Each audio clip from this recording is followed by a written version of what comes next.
Hello అండి, అందరికీ నమస్కారం. నేను మీ శ్రీధర్ని. అందరికీ హ్యాపీ న్యూ ఇయర్ అండి. ఈ 2026 అందరికీ పాజిటివ్గా ఉండి అందరికీ మంచి తీపి జ్ఞాపకాన్ని పంచాలని కోరుకుంటూ ఈరోజు నేను మీ అందరి కోసం త్వరగా తయారైపోయే capsicum tomato curry without onion without garlic ఎలా చేసుకోవాలో చూపిస్తానండి. దానికి కావాల్సిన పదార్థాలు: క్యాప్సికమ్ ఒక 6 తరిగి పెట్టుకున్నానండి, మీడియం సైజ్. 2 టమాటా, కొంచెం కొత్తిమీర, కొంచెం కరివేపాకు, దానికి పోపుకి ఆవాలు, జీలకర్ర, శనగపప్పు, ఎండుమిరపకాయలు.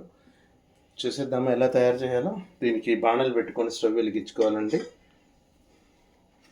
దాంట్లో కొంచెం ఆయిల్, అందాజుగా ఒక టూ స్పూన్ ఆయిల్ వేయాలండి. దీనికి ఇంకోటి ఏంటంటే అండి, చిన్న అల్లం ముక్క తీసుకొని కొంచెం ఇలా చితకామత్తగా గ్రైండ్ చేసి పెట్టుకున్నానండి. నూనె కాగిపోయిందండి. దీంట్లో ఆవాలు, జీలకర్ర, ఎండుమిరపకాయలు, అలా శనగపప్పు వేసి దీంతోపాటు కరివేపాకు కూడా వేసేస్తాం. ఇది కొంచెం చిటపట అనంగానే, చిటపడంగానే కొంచెం పసుపు,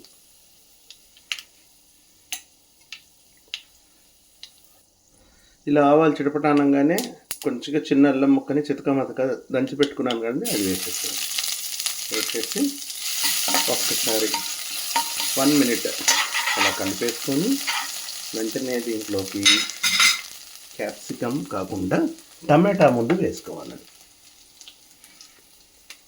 టమాటాలు వేసి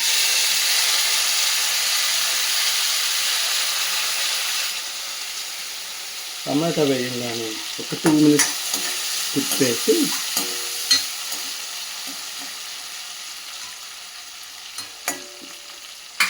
టమాటా అవ్వగానే వేయగానే 1 నిమిషానికి మళ్ళీ క్యాప్సికమ్ కూడా వేసేసి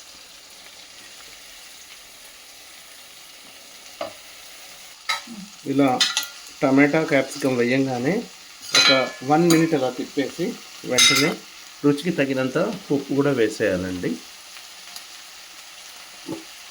నేను అందాజుగా ఒక 1/2 స్పూన్ అంటే టేబుల్ సాల్ట్ వేసుకున్నానండి. మళ్ళీ ఉప్పు తర్వాత రుచి చూసుకొని మళ్ళీ వేసుకోవచ్చు. ఇలా ఆలు టమాటా వేసాక దీన్ని కాసేపు ఒక 2 minutes మీడియంకి మార్చేసుకొని స్టవ్ని దీని మీదకి మూత పెట్టేసేసి ఉంచేద్దామండి. ఒక 5 minutes ఇలా ఉంచిన తర్వాత ఏం చేయాలో చూపిస్తాను. మనం మూత తీసి చూస్తే ఒక 50% కంటే కొంచెం తక్కువ అయిందండి ఉడకడం. అలా కొంచెం వేగంగానే దీనికి ఏం చేయాలంటే, మనం కొంచెం కొత్తిమీరని సన్నగా ఇలా కట్ చేసి పెట్టుకున్నానండి. ఇది కూడా వేసేయాలి ఫస్టే, మొదట్లోనే వేసేస్తే కలిసి చాలా రుచిగా ఉంటుందండి. ఇలా చేసి చూడండి, లాస్ట్లో వేస్తారు అందరూ, నేను ఇలా వేసి చూపిస్తున్నాను. అలాగే కొద్దిగా పుట్నాల పప్పులు, జీలకర్ర, చిన్న కొబ్బరి ముక్క కలిసి పొడి చేసి పెట్టుకున్నానండి. ఈ పొడి కూడా చల్లేసి మూత పెట్టేస్తే అంతా కలిసిపోతుందండి ఉప్పు. తర్వాత లాస్ట్లో మనం కొంచెం కారం వేసుకుంటే సరిపోతుందండి. చూద్దామండి ఎలా అయిందో. వావ్, అయిపోయింది. ముక్క మరీ మెత్తగా అవ్వకూడదండి, ఇలా ఉంటే ఇవ్వండి. చూడండి, క్యాప్సికమ్ చాలా బాగుంటుంది.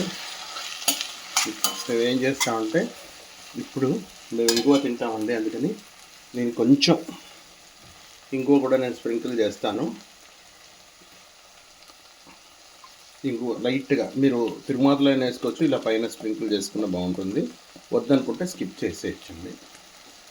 కొంచెం కారం వేస్తే రుచికరమైన capsicum tomato curry ready without onion garlic అండి. ఎవరికైనా సరే ఇలా చేసుకోవాలనిపిస్తే చేసుకొని తిని చూసి మీ కామెంట్స్ రూపంలో ఎలా ఉందో తెలియజేయగలరండి. మరిన్ని కొత్తగా వెరైటీలతో ఇలా ముందుకు వస్తూ ఉంటాను. అంటే చాలామంది అడుగుతుంటారండి మమ్మల్ని, ఆనియన్ లేకుండా ఎలా తింటారు, వెల్లుల్లి లేకుండా ఎలా తింటారని. మీరు ఒకసారి చేసుకొని తినండి. ఈ విధంలో మీకు తప్పకుండా నచ్చుతుంది. ఇదిగోండి, అంతే. ఇది అయిన తర్వాత స్టవ్ ఆఫ్ చేస్తే వేడి వేడి క్యాప్సికమ్ టమాటా కర్రీ. ఇది రైస్లోకి చాలా బాగుంటుందండి. అలాగే మనం చపాతీలో కానీ పూరీలో కూడా తినచ్చు. కానీ పూరీలో కంటే చపాతీ ఆర్ రొట్టెలండి, పుల్కాలు కానీ జొన్న రొట్టెలు కానీ చాలా బాగుంటుంది. అంతేనండి, చూసారుగా.